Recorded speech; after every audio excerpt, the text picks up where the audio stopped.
Hey, welcome to Living in St. Paul, Minnesota. My name is Todd Stalker, and I'm a real estate agent here with eXp Realty and the Travis Anderson team. And today I'm going to share with you 5 unique Minnesota phrases and what they mean. But first, make sure that you subscribe on YouTube. Just click the button down there, or even on iTunes, and hit the button so you don't miss an episode.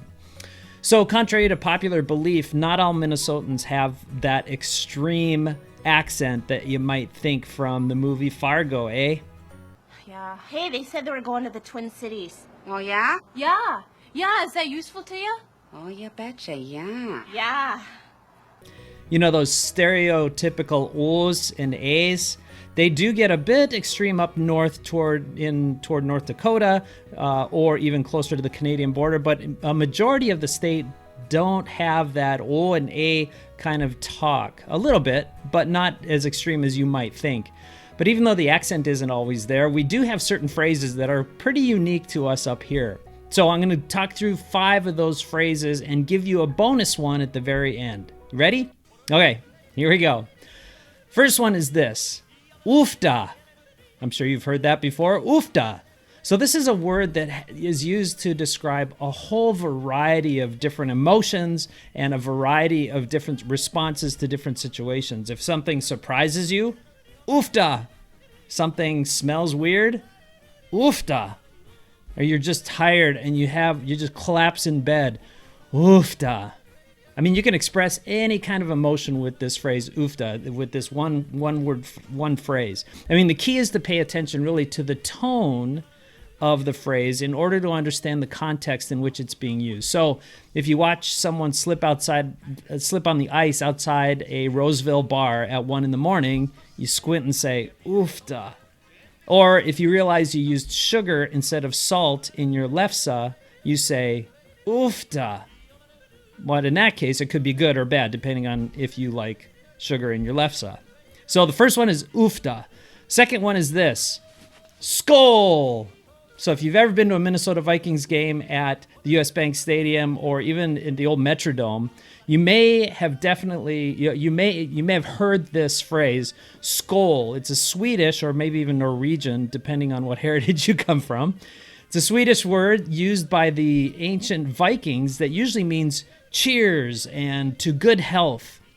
SKOL, or actually SK umlaut SKOL, was really the original word, means bowl, which referred to a big bowl filled with beer, and they passed it around in their gatherings, and you would sip from it and say, SKOL, kind of like the phrase that we use around the United States, cheers.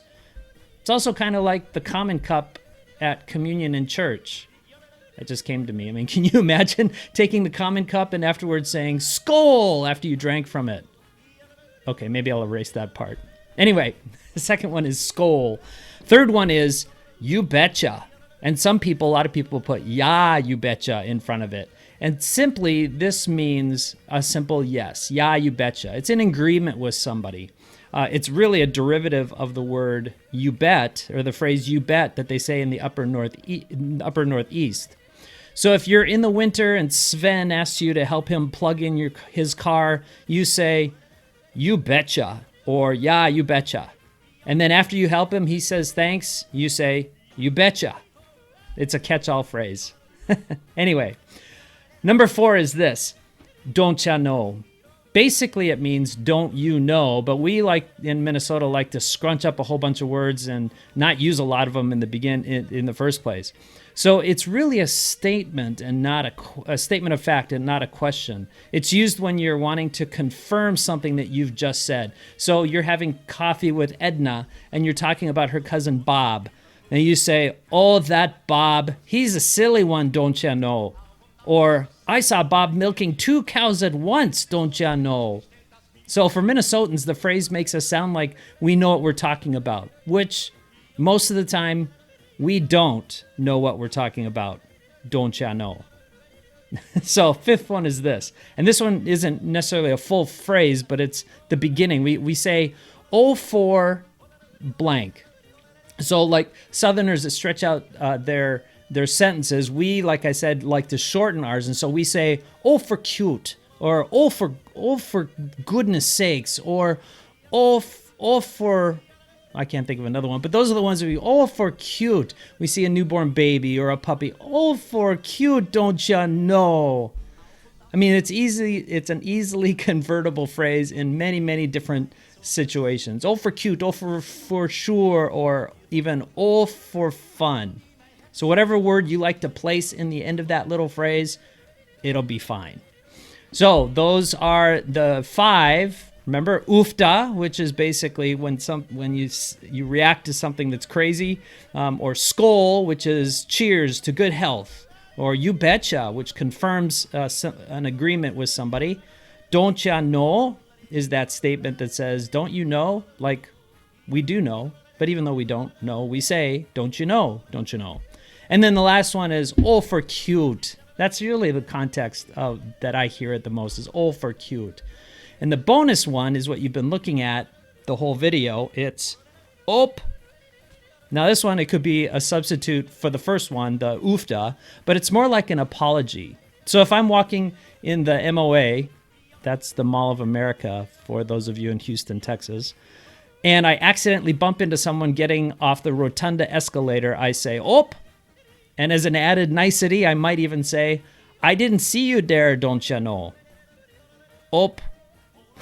So those are the 5 unique Minnesota phrases that we use up here in St. Paul, Minnesota. And if you're looking to relocate here, you should probably get to know those phrases and many, many others. Just do a Google search and you'll find all the different phrases. But if you are relocating here and you're looking for a house or for a home, or you just want to know more about the area, connect with me. As you know, I'm a real estate agent with eXp and Travis Anderson team, and I'm really excited to serve you in any way I can. So my mission is to help you find your place in the world. See you next time.